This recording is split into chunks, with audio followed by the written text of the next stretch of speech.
Suspense.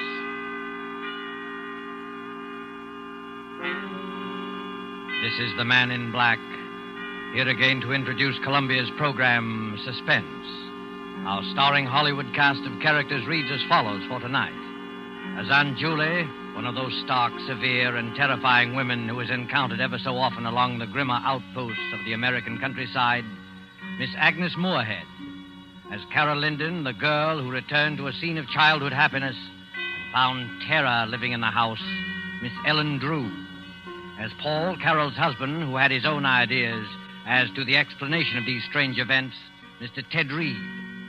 A first radio play by Larry Roman called Uncle Henry's Rosebush is tonight's tale of suspense. If you have been with us before, you will know that suspense is compounded of mystery and suspicion and dangerous adventure. In this series are tales calculated to intrigue, to stir your nerves, to offer you a precarious situation and then withhold the solution until the last possible moment. And so it is with Uncle Henry's Rosebush and the performances of Agnes Moorehead as Aunt Julie, Ellen Drew as Carol, and Ted Reed as Paul. We again hope to keep you in suspense.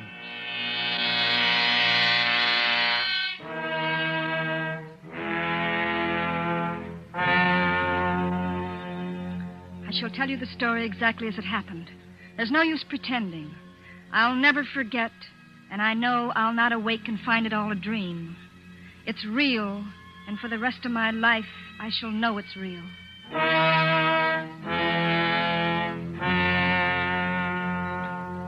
Paul was to have his first vacation since we were married. I suggested we visit my Aunt Julie and Uncle Henry, who had a small farm upstate. They had always been very kind to me. When I was a child, I used to spend my summer vacations with them. They loved children. I've often wondered why they never had any of their own. Some time ago, I'd lost track of them. They had never seen Paul, and I was certain they'd like to. Paul said it would be fine. We'll surprise them, I thought. We were the ones who were surprised.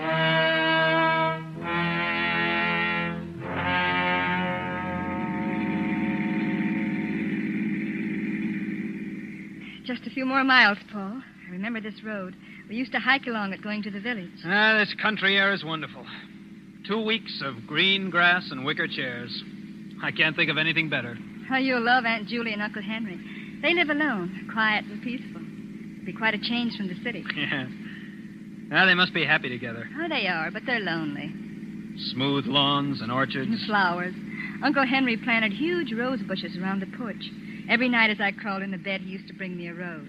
They're his favorite flowers. Vacation, here we come. Come on, car, let's go.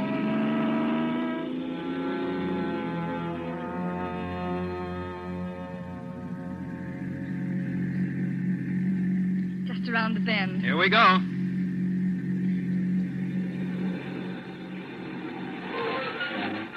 There it is. Carol, look. Why, Paul. Are you sure this is the place? Yes, but all the weeds and the broken shutters. Looks as though it's been neglected for months. I don't understand. Yeah, perhaps it's deserted. Oh, but it can't be. It's their home. Oh, come on. Let's go up and see.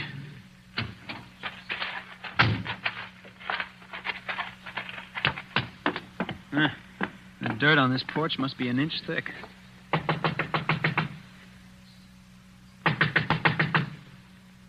No answer. Nobody here. Look, Paul, over there at the end of the porch. The rose bush. Uncle Henry's rose bush. Why, it's trimmed and neat. It's the only thing that seems to be taken care of. Oh, then somebody must be here.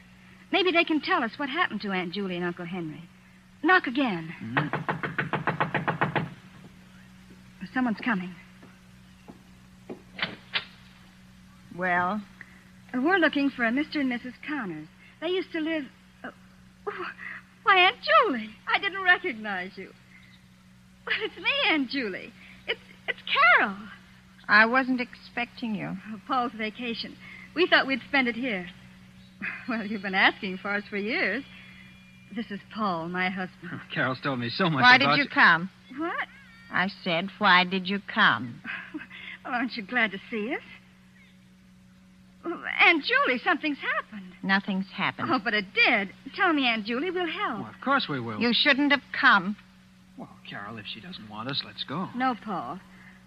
This isn't like you, Aunt Julie. Something dreadful has happened, I know it. Go, Carol. Please go. Listen, if it's money, Aunt Julie, well, we haven't got too much, but you're welcome to I it. tell you, nothing's wrong. Oh, but there must be. This house... You're her husband. I'm asking you to take her and go away. Oh, Come on, Carol. We're not wanted. Let's go. we're going to stay. Well, there you are. She's your niece, and you know how stubborn she can be. We're going to stay. Where's Uncle Henry? I say, where's Uncle Henry? He's not here. Oh, but where is he? He's not here. Isn't that enough? Oh, when'll he be back? He won't be. Oh, but Aunt He Julie... won't ever be back. I stood there bewildered. Aunt Julie had run out of the room. Oh, perhaps she was crying. I don't know. I just knew that Uncle Henry was gone. He had left her. It seemed strangely impossible. They'd always been so happy. So supremely happy that it seemed that the only thing that could separate them on this earth was death. And now this. I couldn't believe it. Paul and I walked into the living room. It was almost as dusty as the outside. The curtains were dirty, the floor littered with old newspapers. The entire room showed the same signs of neglect as the outside. And when I recalled how neat Aunt Julie had always been with her housework, a feeling of apprehension crawled up my back. Frankly, I was frightfully worried, and I could tell by the look on Paul's face that he was worried, too.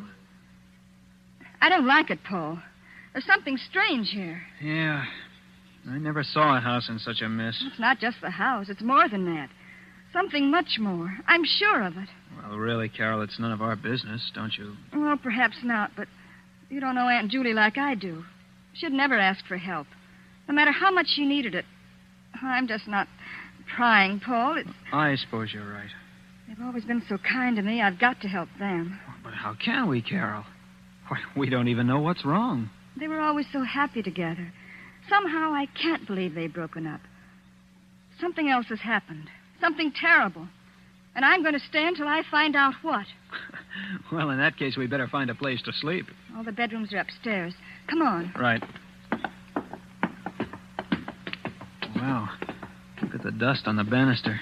I bet this place hasn't been cleaned in a month. Paul. Huh? Did you see the way she looks? Yeah.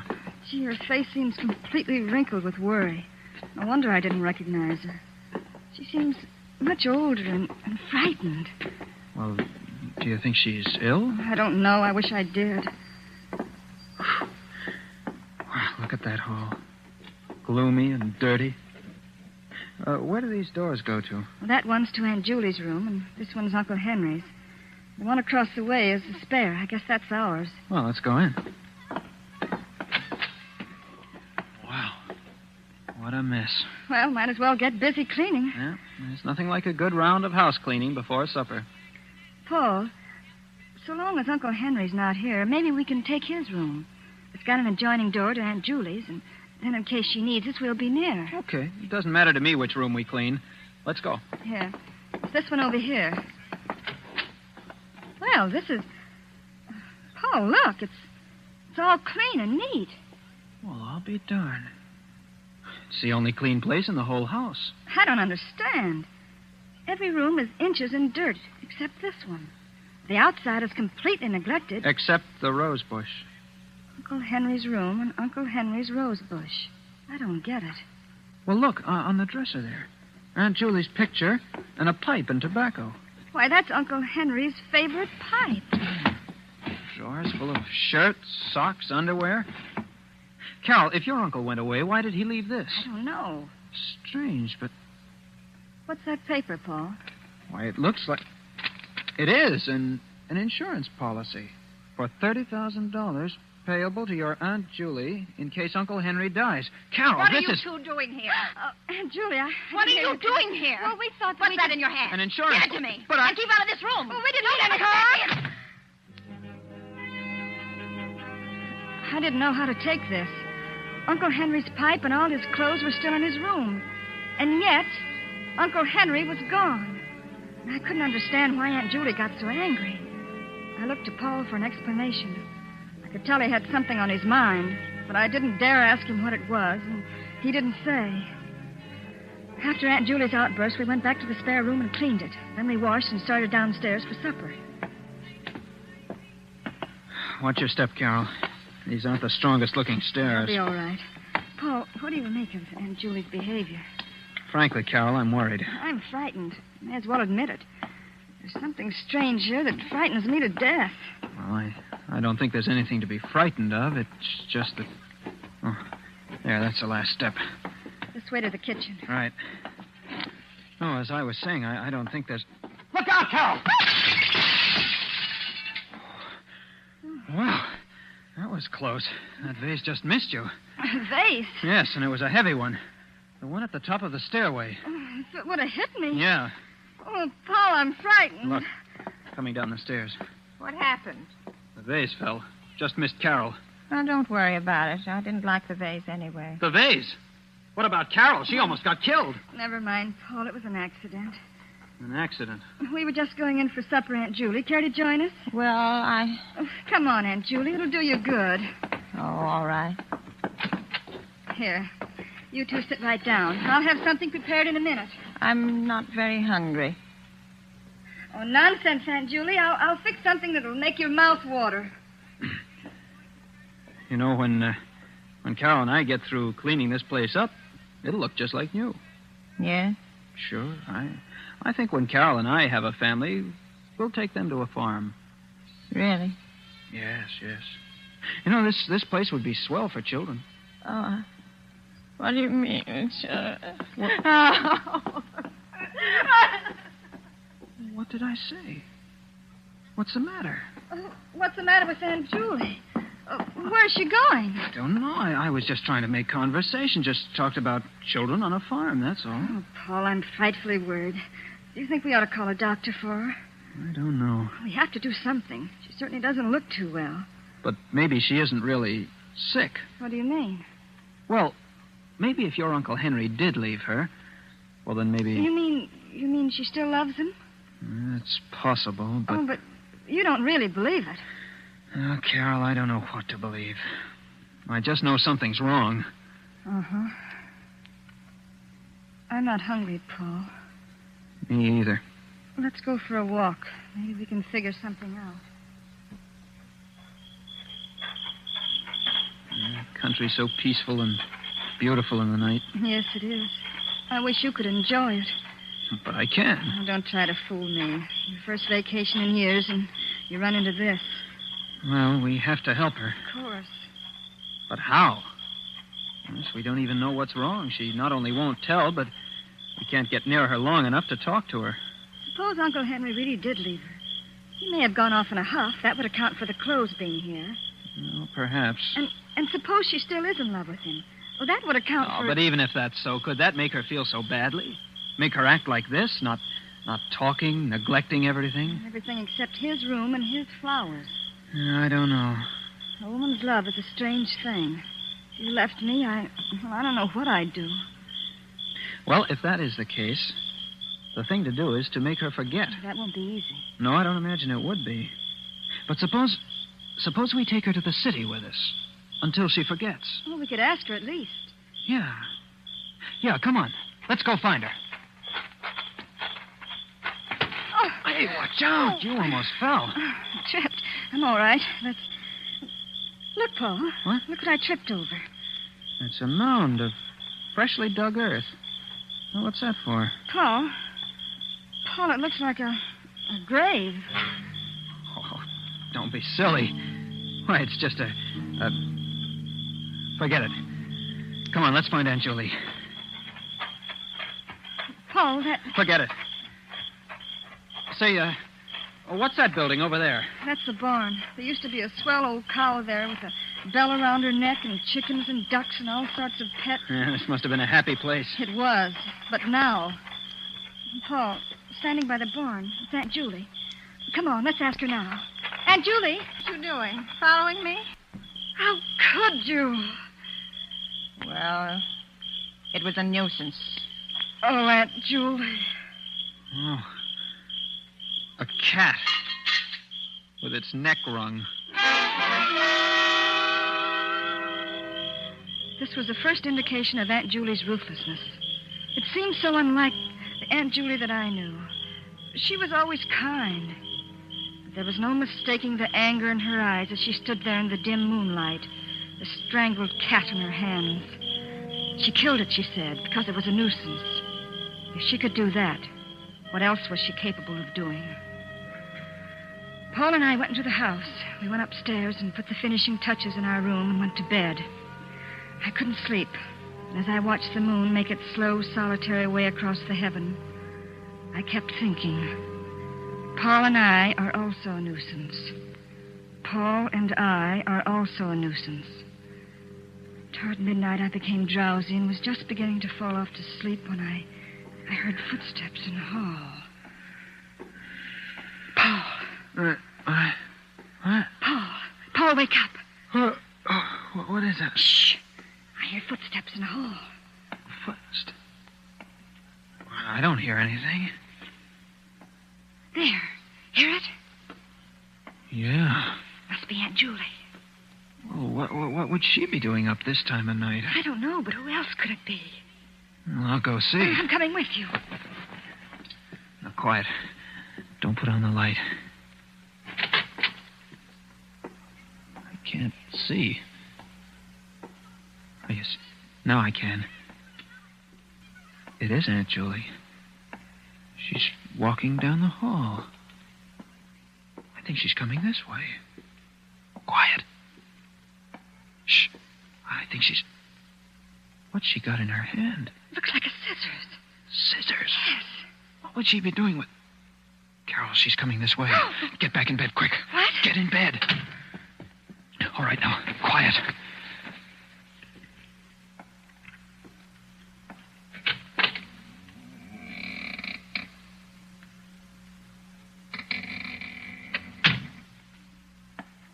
She went out. What? Yeah. She just looked in and left. Do you think she knew we were awake? I don't see how. Let's follow her. All right. Where's my other slipper? Ah, there. All right, come on. She's going downstairs. Come on, and be quiet. I think she's going outside. Let's go. Not so fast. Give her a chance to get out. There, she's out. Come on.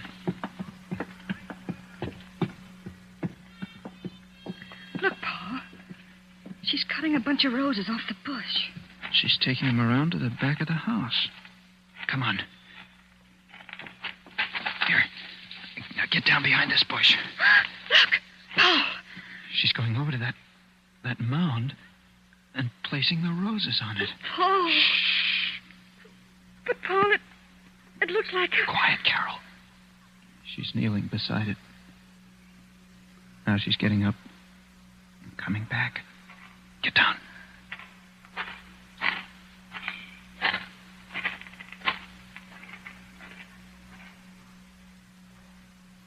She's gone. Paul, do you know what that is? I got a pretty good idea. Uncle Harry's roses with Uncle Henry's grave. I said it. I said it without thinking. Of course, we had no way of knowing Uncle Henry was dead. We had no way of knowing that was Uncle Henry's grave or that it was a grave at all. But at that moment, stooping behind the bush in the blackness of the country, we felt it, not knowing why. Paul and I went back to our room as quickly and as silently as possible. Needless to say, we didn't sleep anymore. We just kept looking at each other, asking ourselves questions, trying to analyze our feelings. Soon we could see the streaks of dawn coming up over the treetops, and we slept the early morning hours trying to convince each other that our thoughts were ridiculous. Frankly, I don't think we succeeded.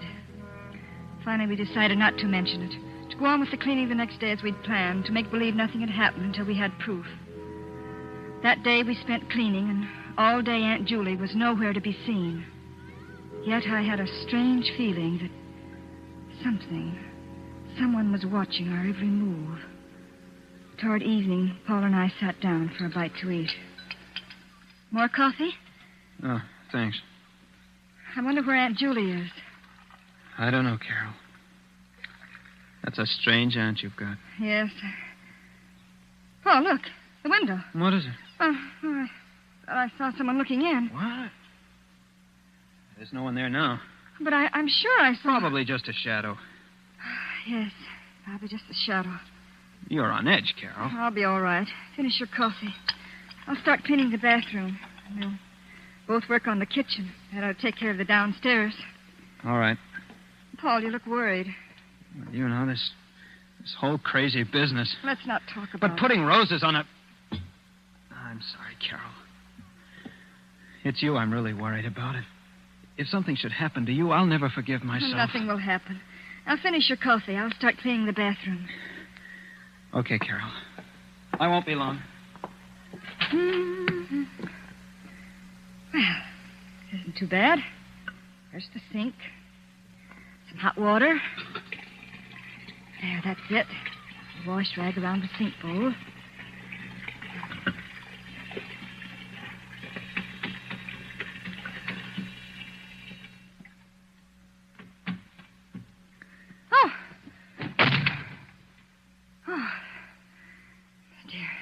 The wind. Guess I'm getting jumpy.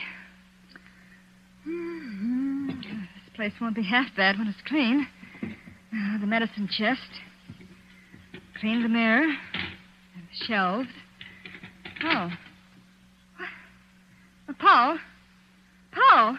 What is it, Carol? Come here. What is it, Carol? What's the matter? Look. Here in the medicine chest. Where? It's a hypodermic needle. What would a hypodermic needle be doing here? Well, it's not likely to be here for nothing. Look, alongside of it. A bottle of... What's it say? I can't read it. It's awful-looking stuff. Open the bottle. All right. That cork's in tight. There. Oh, nauseating. Stuff like that would kill a person. Paul, it's not a joke. I'm sorry, Carol. Do you really think Aunt Julie...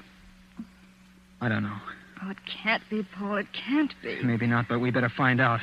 And quickly, Carol. There's one more thing to do. I'm going to see if that's really Uncle Henry's grave. I'm going to dig it up. Oh, Paul, you can't. Don't you see? I have to.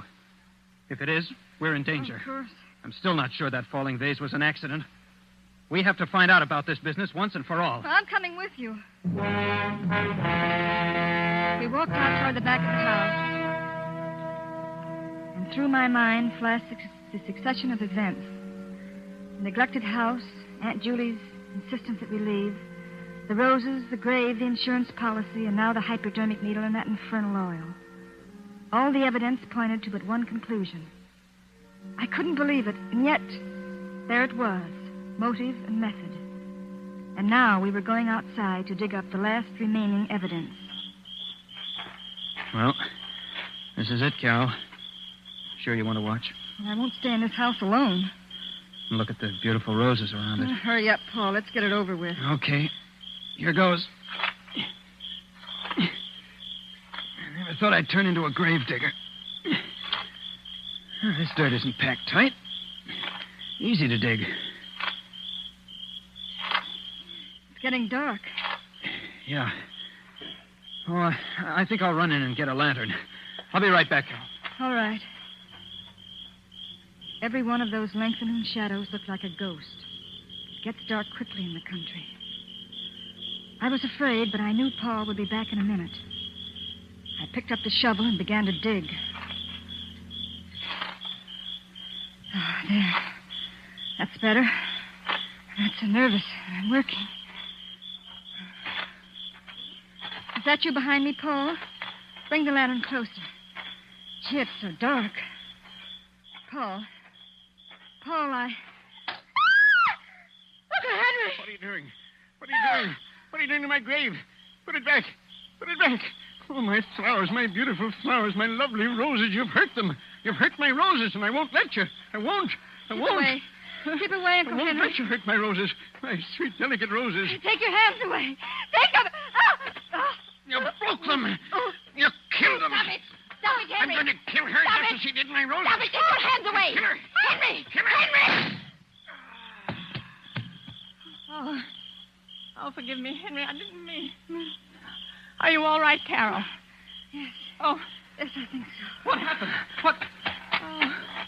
Uncle Henry? Aunt Julie saved my life, Paul. And we thought she...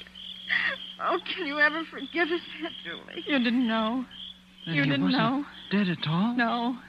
No, he wasn't. Oh, I don't understand. He was living in his room all the time, Carol. I was taking care of him. When you two insisted on staying here, I kept him out of sight. Oh, I didn't want to kill him, but I had to. He would have killed Carol. Aunt Julie. Oh, if you only had left when I asked you to. But perhaps it's better this way. He never got that violent before. I could always take care of him. The hypodermic needle and the sedative calmed him when he got a little wild, but then when I saw him strangle the cat, I knew he was getting completely out of hand. Yes, it's better this way. He's better off dead. Poor Uncle Henry. The grave and the roses were a whim of his. A whim. And look, he fell right in his own grave.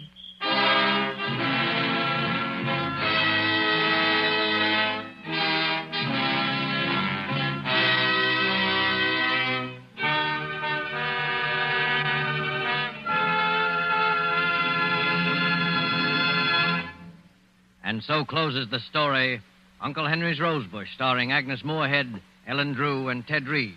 Tonight's tale of Suspense. This is your narrator, the Man in Black, who conveys to you Columbia's invitation to spend this half hour in suspense with us again next week, same time, when we will present another flowery bouquet of suspicion and terror and a homicidal maniac at large. Only this time, the roses will be white. The story will be The White Rose Murders by Cornell Woolrich.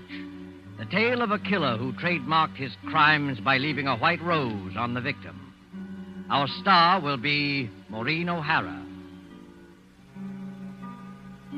The producer of these broadcasts is William Spear, with Ted Bliss, the director, Bernard Herrmann, and Lucien Mahowick, conductor and composer, and Larry Roman, the author, collaborated on tonight's Suspense.